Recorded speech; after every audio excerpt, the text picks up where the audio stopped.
Hii ni hadithi ya kusisimua ya Christina Shusho, mwanamke ambaye sauti yake imekuwa faraja kwa mamilioni, lakini maisha yake binafsi yamejaa milima na mabonde yaliyomfanya kuwa mwanamke shupavu aliyesimama leo. Mnamo mwaka 1976, katika mji wa Kigoma, magharibi mwa Tanzania.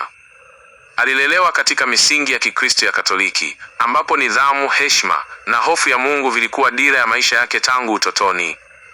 Ingawa alionyesha kipaji cha uimbaji tangu akiwa mdogo kanisani, hakuwahi kudhani kuwa siku moja sauti yake ingevuka mipaka ya Tanzania na kugusa mioyo ya watu wa Afrika Mashariki na kwingineko. Maisha ya chini na huduma ya unyenyekevu. Baada ya masomo yake, Christina hakuingia moja kwa moja kwenye umaarufu.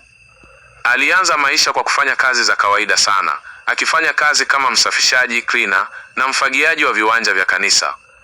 Ni katika mazingira haya ya unyenyekevu ndipo alipojiunga na kwaya na kuanza kuimba taratibu, huku watu wakianza kugundua mguso wa kipekee uliopo ndani ya sauti yake. Kupaa kwa nyota, unikumbuke.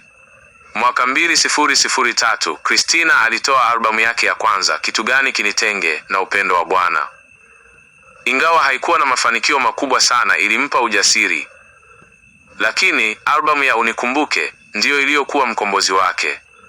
Wimbo huo ukawa wimbo wa taifa kwa kila aliyekata tamaa, ukimfanya Christina kuwa mmoja wa waimbaji wa Injili wanaoheshimika zaidi. Mtikisiko, kuvunjika kwa ndoa. Kwa miaka mingi, Christina alijulikana kama mke wa mchungaji, wakitumika pamoja katika huduma. Hata hivyo, mawingu ya giza yalianza kutanda pale uvumi wa migogoro ya ndoa ulipoanza kusambaa.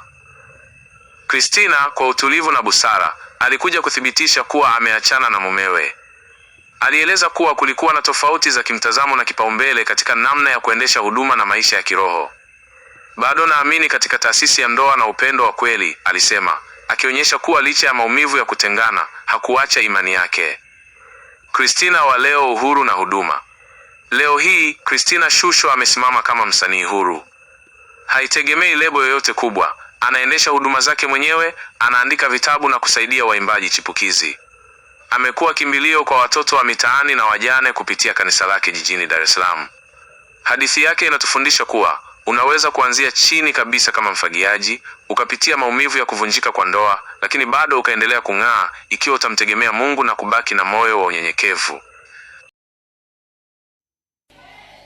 Mtu asikwambie negative. Ati wewe ufai si mama nini? Nakwambia wasipokusifia jisifie. Hii dunia isingependeza bila mwanamke. Asingekuwepo kiumbe yeyote bila mwanamke. Nakwambia isingewezekana.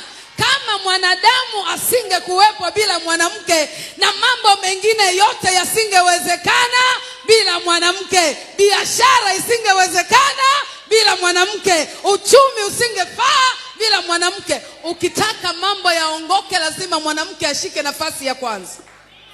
Lazima mama awepo. Mama ni mtengenezaji, mama ni mlezi, mama ana huruma, mama anajua kubembele. Bahati mbaya sana kuna wanawake wengine hawaelewi nafasi zao. Kwa nini usielewe nafasi na thamani ambayo Mungu